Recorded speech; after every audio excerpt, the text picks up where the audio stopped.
Okay. Hi, everyone. Namo Myoho Renge Kyo. Thanks so much for being here. Well, we're going to continue with part two of this Go show, how to practice the Buddha's teachings. And we're going to pick up where we left off with another question.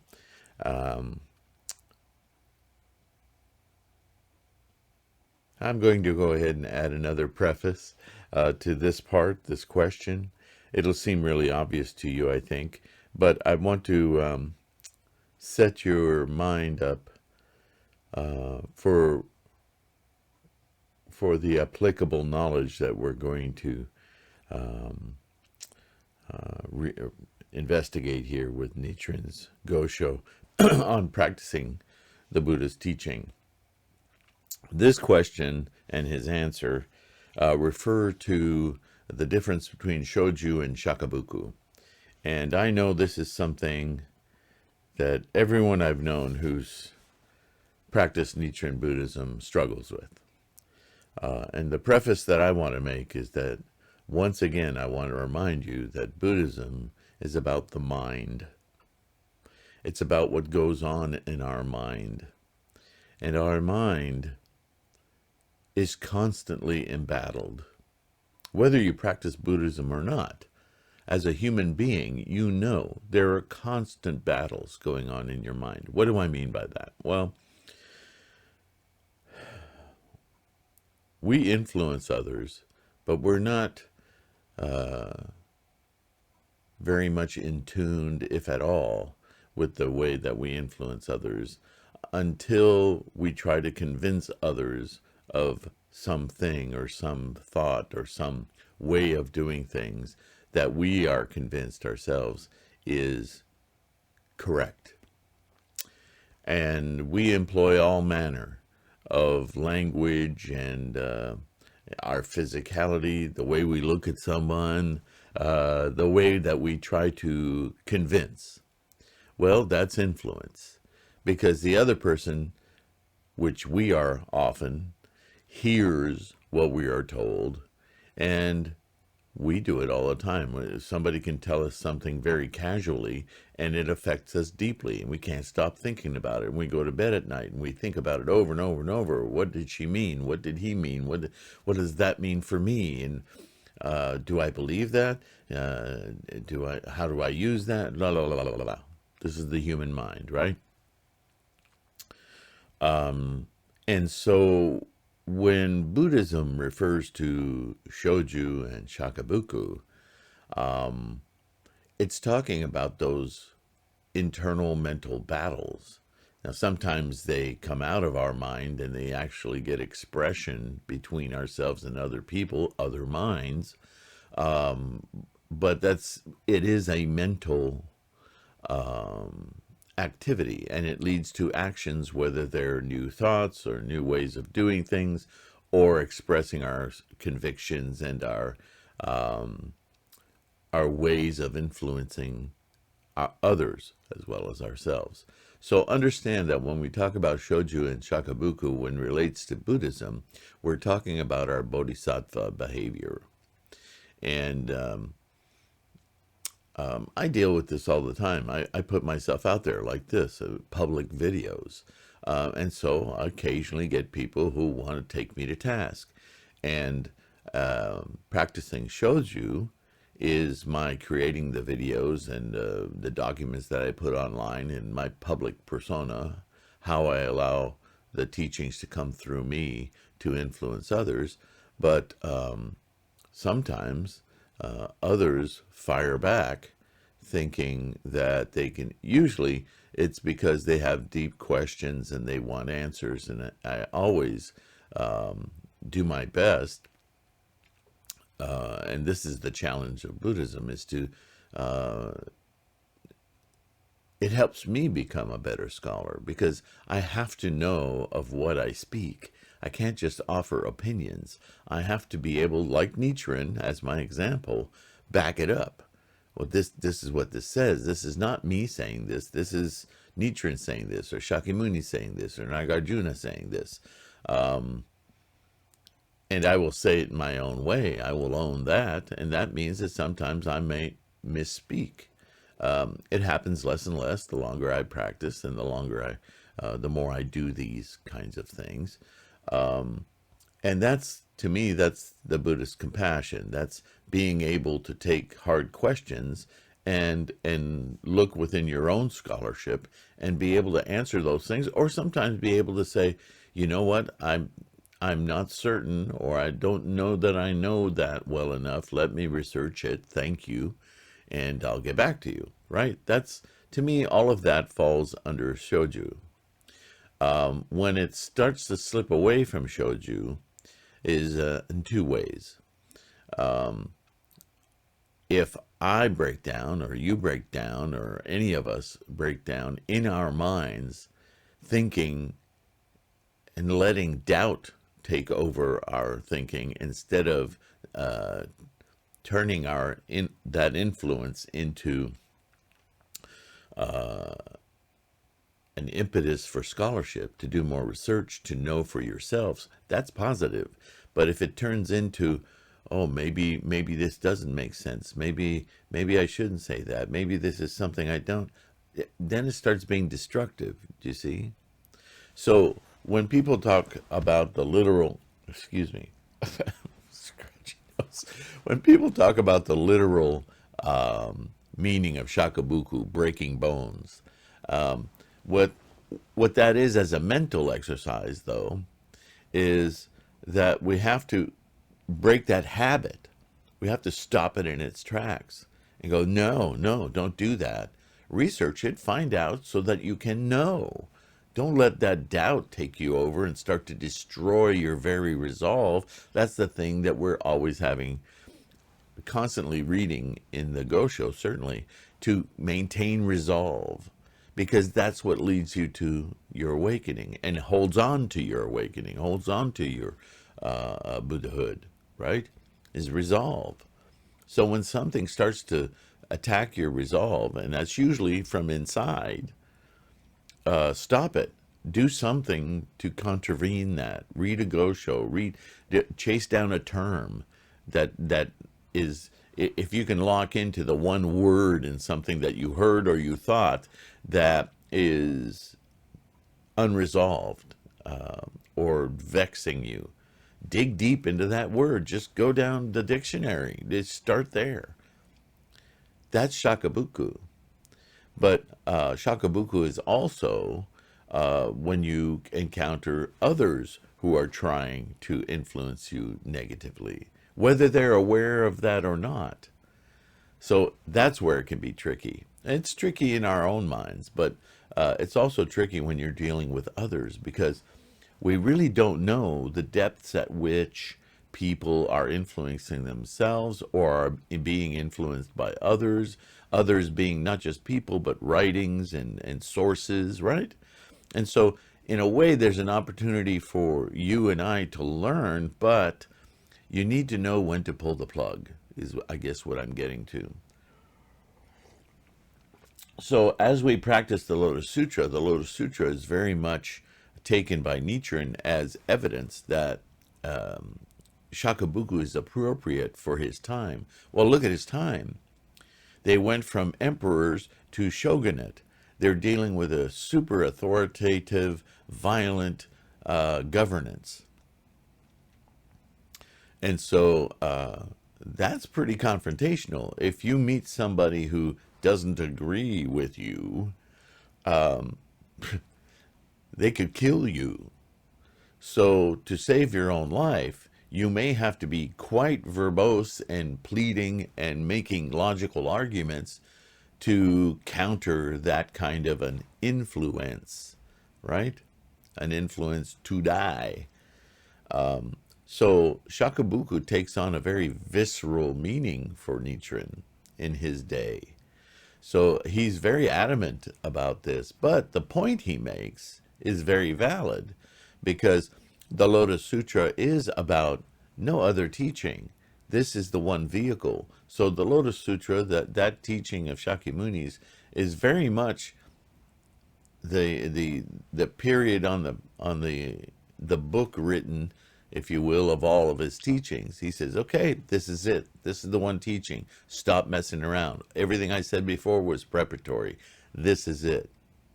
No, nothing else. This is it. So it's a very strong stance, right? And that's a conviction, a resolve that we all need to build in our practice, so that we know this isn't just some casual version of enlightenment or philosophy or whatever you want to call it. It is the preeminent teaching of experiencing awakening now, right? From within our lives. So this is a very important concept to Nichiren, and this is what he's going to dive into. But listen carefully to how he's talking about it. He's not talking about physical confrontation with other people. He's talking about the position of the Lotus Sutra within all the teachings. He's talking about that. He's talking about the capacity and the people of the latter day of the law, so that he's saying these other sects, these other ways of teaching Buddhism, whether they're centered around the lotus or not, if they're not convinced of that same resolve, then they are actually enemies of the teachings, because they're distracting our attention, distracting our minds, and giving us pause and doubt about the position, the position. I wish I could come up with a better word, but I'm going to fall into Buddhist talk now, and I don't. I want this to be plain talk, because that's my point. The ultimate teaching is the lotus. So if you're teaching something pre-lotus or in the first part of the lotus, but you're casting away that jewel, I keep wanting to say it, I might as well say it, the ultimate, the essence of the teaching, the lifespan chapter, as Nichiren would say, then you're not recognizing the entire breadth of Buddhism, and you're not practicing correctly, because now's not the time to regress. Now's not the time to go back and learn addition and subtraction. Now's the time to use the algebra you've learned and put it into action. Own it. Know that the answers are there, not in previous or other pursuits.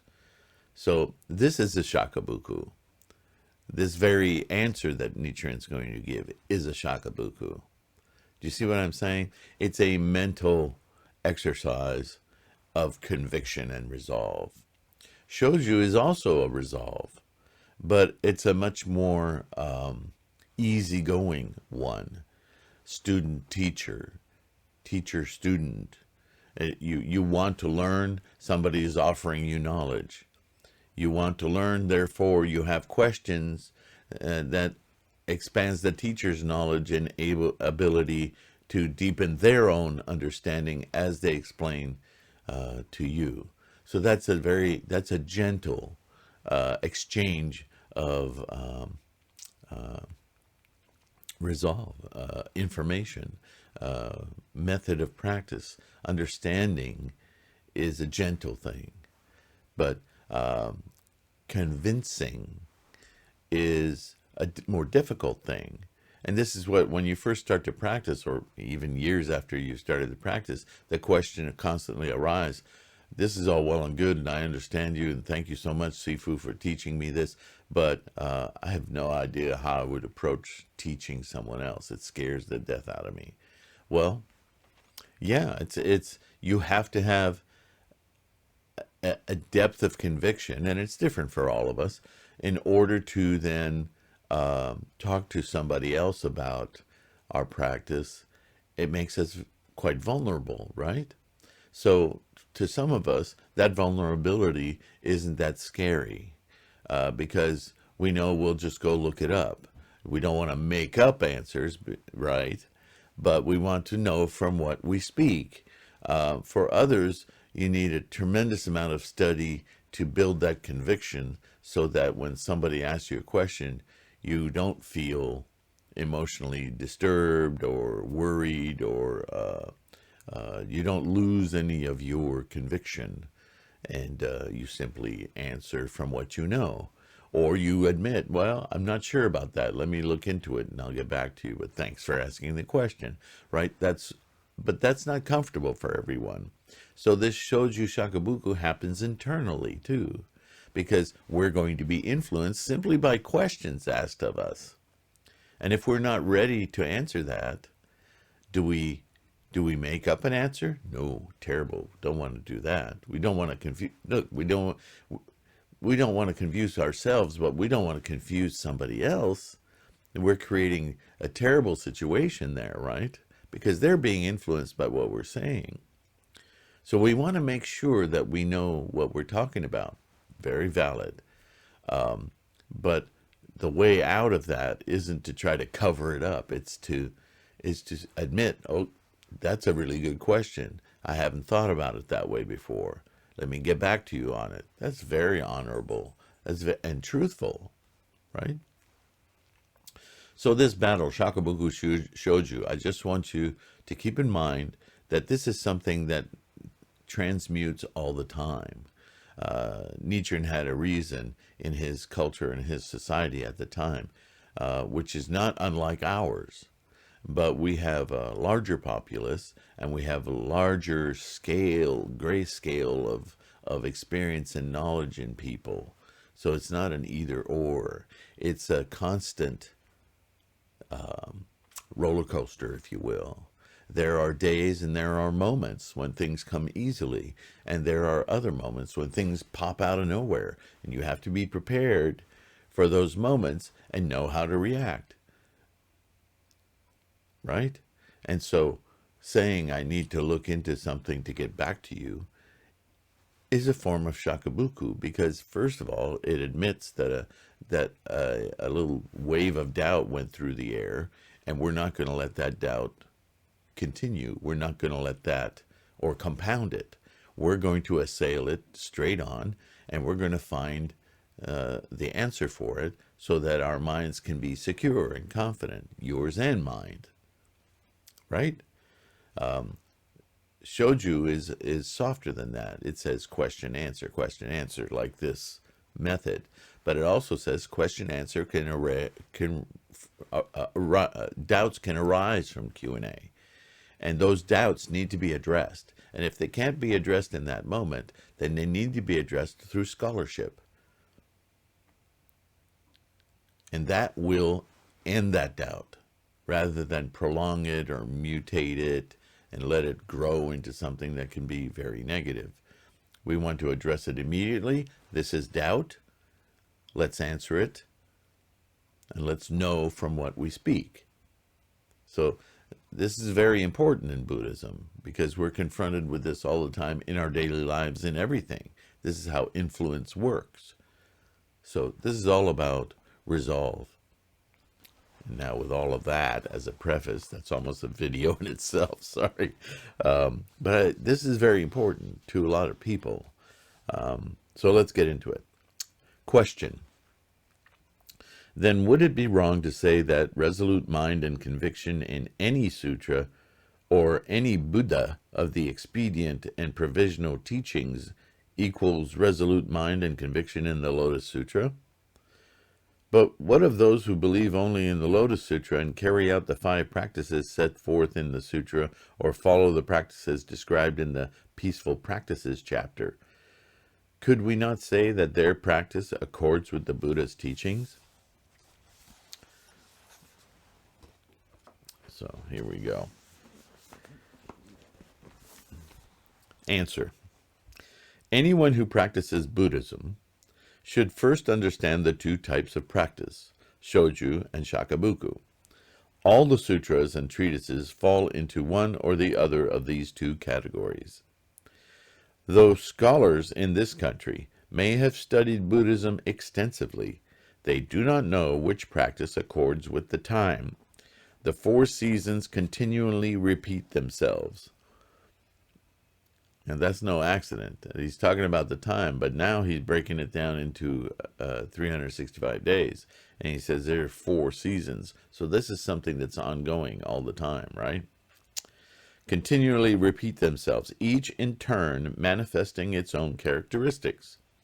In the summer it is hot, in winter cold, flowers blossom in spring, and fruit ripens in autumn. Therefore, it is only natural to sow seeds in the spring and reap the harvest in the fall.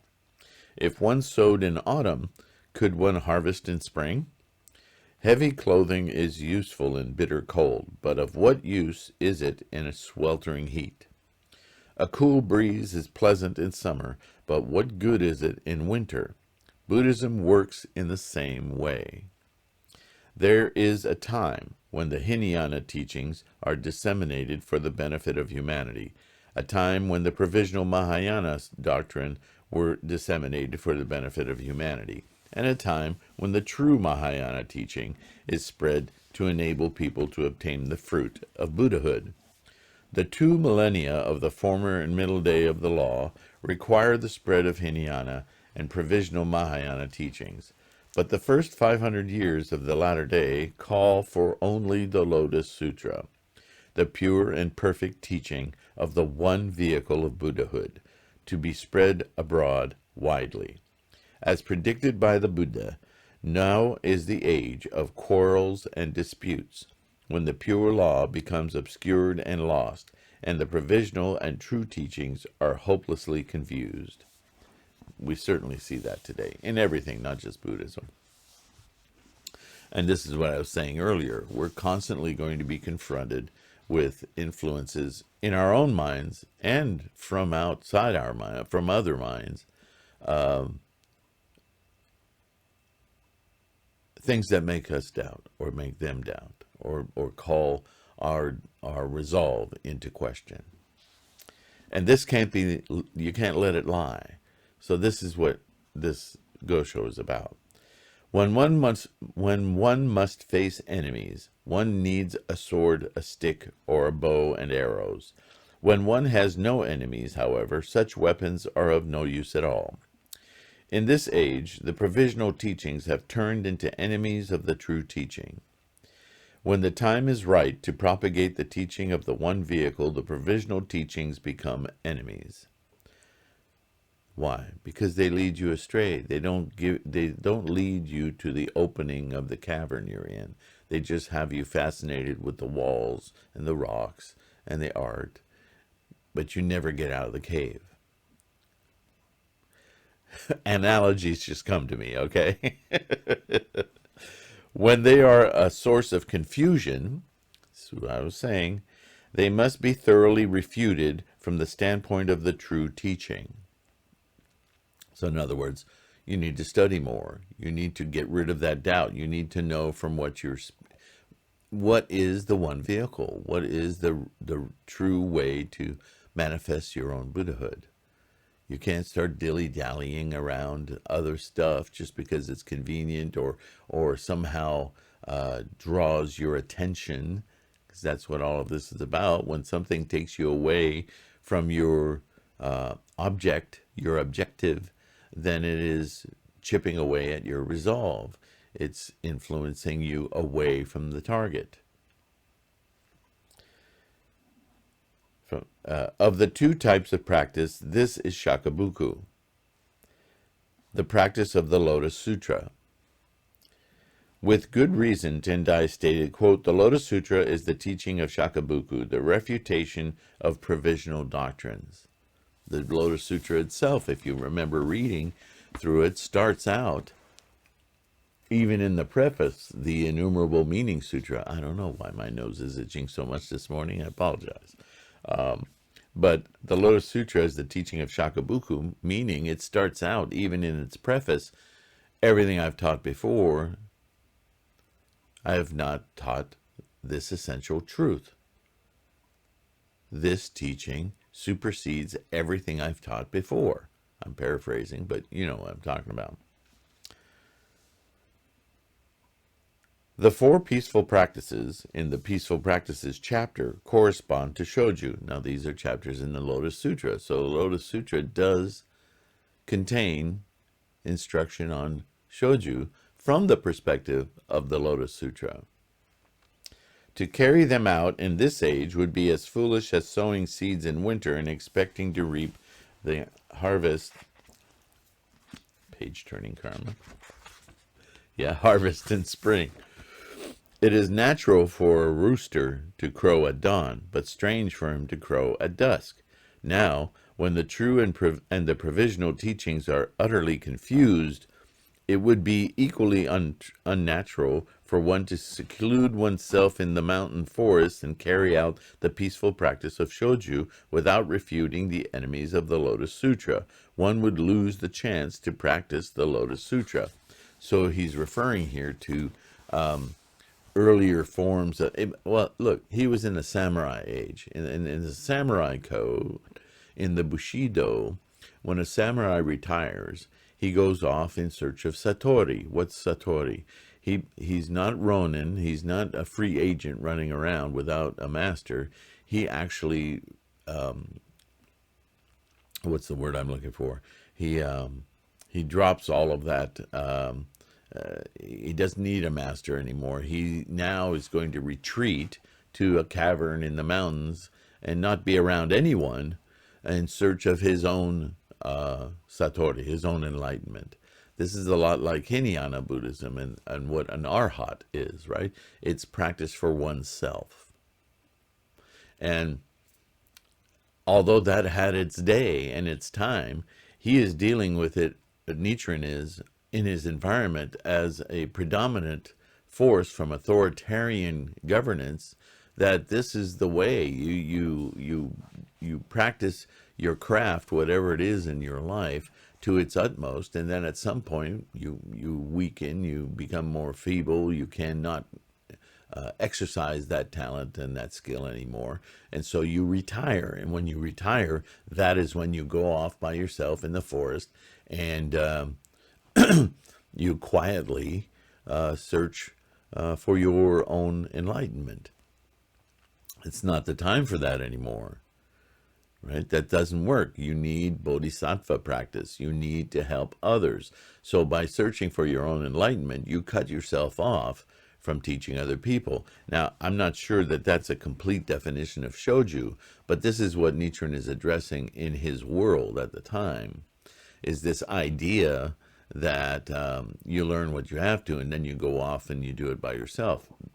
That's not shoju, actually. That's a complete removal from society. That's just doing it for yourself. What just happened? Okay. Sorry about that interruption. Little power outage here. And talk about obstacles, right? So there you have it. And I will continue. Drat you, power. All right, so we're talking about Satori and how a form of soju could be seen as earlier practices entirely, which include in Nichiren's day this practice of the samurai code, and that is that at some point you retire and you go off on your own and search out your own enlightenment. Of course, in that statement is included years of study, which you would have studied along with your fellow samurai, and the populace at large would have studied in their own way, even though they're not samurai. But still, the concept is once you're ready, you go off by yourself and you attain enlightenment. This is not a complete practice, and certainly the Lotus Sutra, which is what Nichiren is talking about, it is ultimately the arbiter of that practice being incomplete, and in no uncertain words says you need bodhisattva practice all the way to your nirvana, to the end of your life on this in this mundane life, to completely experience your awakening, your enlightenment. It's an ongoing thing. As long as you're alive, in each moment of your life, you have the opportunity to be awakened, be in your Buddha nature, and expand your Buddha wisdom. It's not like one day the light bulb goes on and now you can just relax and surf. This is an ongoing practice, a daily life, reaching our maximal potential, our Buddha wisdom in each moment of each day. This is why Nichiren makes statements like, I, Nichiren, have achieved the time when I live and breathe each moment of each day in Myoho Renge Kyo. This is what he's talking about, is that it's not just a static goal to achieve, but it's an experiential goal to achieve throughout every day of our lives. So, back to Nichiren here. Suppose someone, no matter who, should unrelentingly proclaim the Lotus Sutra alone can lead people to Buddhahood, and that all other sutras, far from enabling them to attain the way, see, it's a way, it's not a place, it's not a static thing, it's a way, only drive them into hell. Observe what happens should that person thus try to refute the teachers and doctrines of all the other schools. The three powerful enemies will arise without fail. Our teacher, thus come one Shakyamuni, practiced Shakabuku during the last 8 years of his lifetime, referring to his teaching of the Lotus. The great teacher Tendai for more than 30 years, and the great teacher Dengyo for more than 20. I have been refuting the provisional doctrines for more than 20 years, and the great persecutions I have suffered during this period are beyond number. I do not know whether they are equal to the 9 great persecutions suffered by the Buddha, but surely neither Tendai nor Dengyo ever faced persecutions as great as mine for the sake of the Lotus Sutra. They encountered only hatred, envy, and slander, whereas I twice incurred the wrath of the rulers and was exiled to remote provinces. Furthermore, I was nearly beheaded at Tatsunokochi, wounded on the forehead at Komatsubara, and slandered time and again. My disciples have also been exiled and thrown into prison, and my lay supporters have been evicted and had their fiefs confiscated. How can the persecutions faced by Nagarjuna, Tendai, or Dengyo possibly compare with these? Understand, then, that the votary who practices the Lotus Sutra exactly as the Buddha teaches will without fail be attacked by the three powerful enemies. In the more than 2,000 years that have passed since the Buddha's advent, Shakyamuni himself, Tendai, and Dengyo were the only 3 who perfectly carried out the Buddha's teachings. Now, in the latter day of the law, Nichiren and his disciples and lay believers are just such practitioners. That's us. If we cannot be called votaries with resolute mind and conviction to the Buddha's teachings, then neither can Shakyamuni, Tendai, or Dengyo.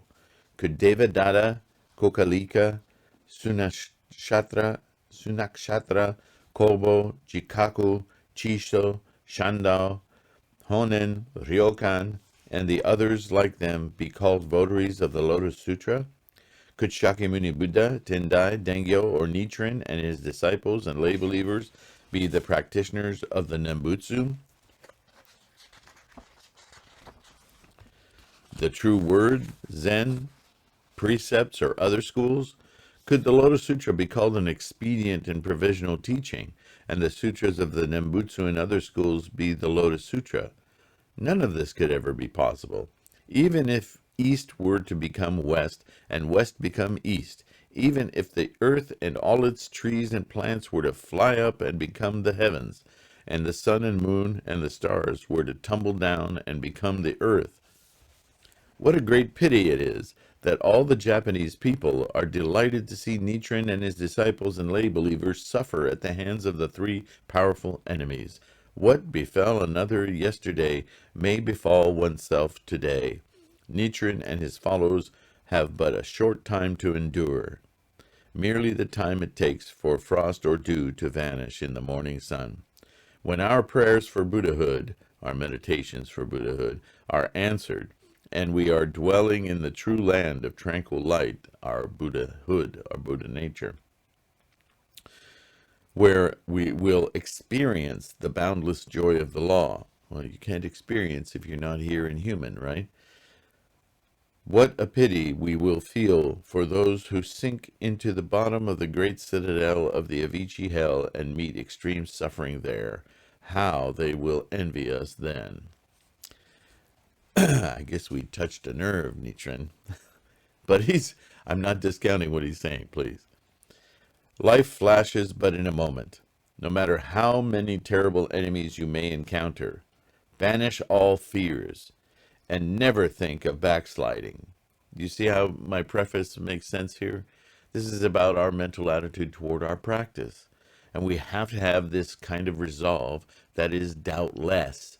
So if you experience doubt, or if your influences from outside of you, friends, family, co-workers, people on the street, people online, start to create doubt in your mind, this is for all the trolls out there, you're not going to succeed.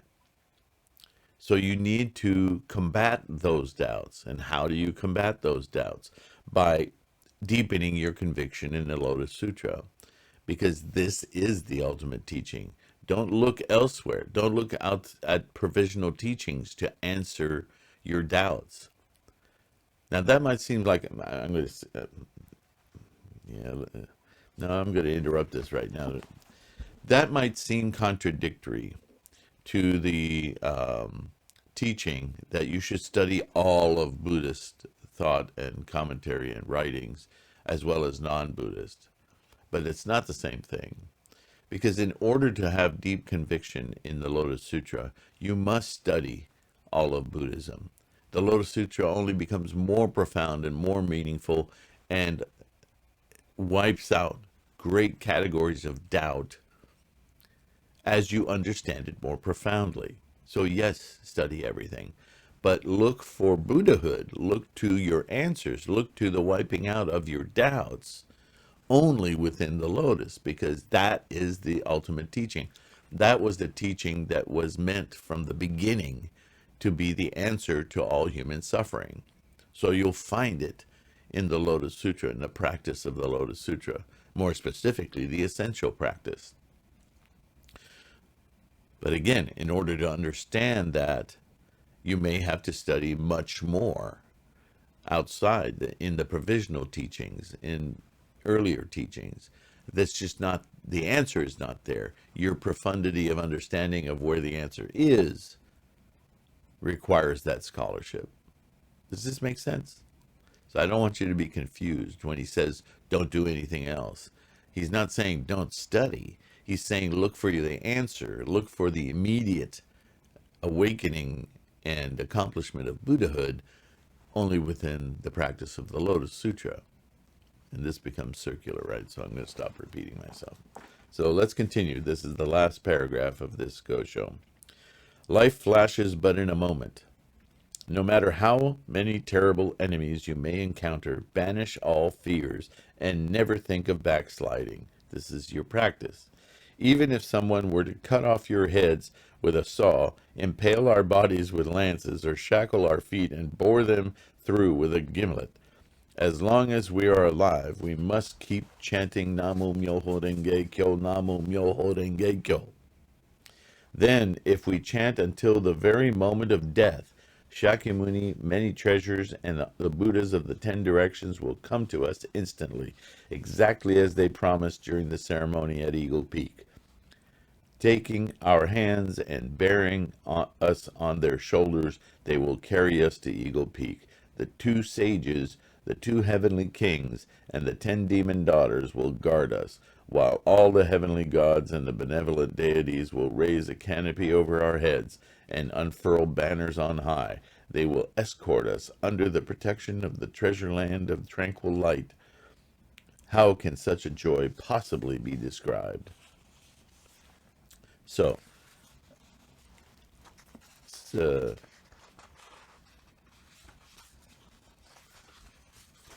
almost a Nichiren type revival Gosho. is he's really again, this Gosho is about practicing the Buddha's teachings, and so Nichiren is taking this opportunity to make the point that if you're going to study the Buddha's teachings, then you have to respect that his ultimate teaching, that of the Sermon of the Lotus, it was his point all along. So if you're going to practice the Buddha's teachings, you need to practice the ultimate teaching, the teaching that was meant for you to practice, right? That to achieve your Buddha nature and to quell all of the mental activity that produces suffering, right? It's in the Four Noble Truths. You need to stop or cease the cravings, right? The formations of the cravings are human suffering. To cease attachment to those cravings is the way to Buddhahood, the way to your Buddha nature. So live the way of Buddha means free yourself from the attachments of sufferings and live a full, maximal life. Whatever that is, yours is different than mine, but we all have a maximal potential, our Buddha-ness.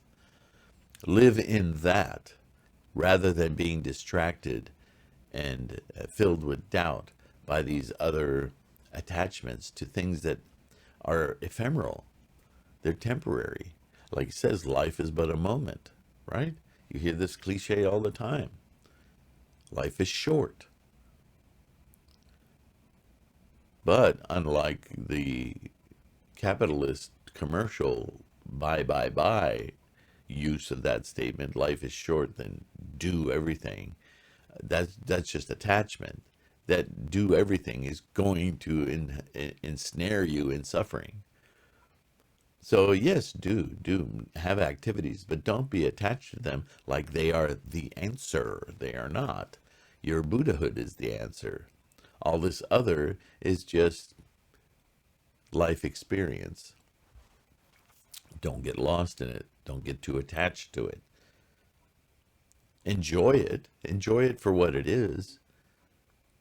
But your go bag, if you're into like secret agent stuff, your go bag is Buddhahood. You can always go to your enlightened nature, and any sufferings or doubts that you experience fall away. They're unnecessary. Okay, and Shakabuku is the recognition that it is all around us 24/7, all the time. There are negative influences around us at all times. So be on alert. That's really what he's talking about. Don't let your complacent nature allow these things to take hold in you. Be ready at any moment to go, I see what you are. And if I don't see clearly what you are, and I feel influenced by it, then let me study and bring myself back to center, bring myself back to Myoho Renge Kyo. This is why we have other Goshos saying earthly desires are enlightenment. All of this Nichiren is constantly talking about. Take this to Gohanzan. Take any issue you're experiencing, any doubt, any fear, any anger, any emotional or mental dissonance. Take it immediately to Gohanzan. Not because that's a magical thing, but because it is a point of focus that without fail will invoke, will manifest in you your Buddha mind, your Buddha nature. And even if you're struggling so deeply that it doesn't seem apparent right away, it's happening, it's there, it's coming.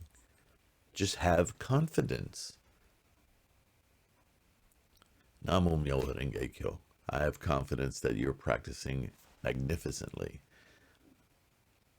and that you explore and expand our Sangha. So for that, I'm deeply grateful. Thank you so much. Continue your practice, study, And if you can support my efforts here for our Sangha, please do.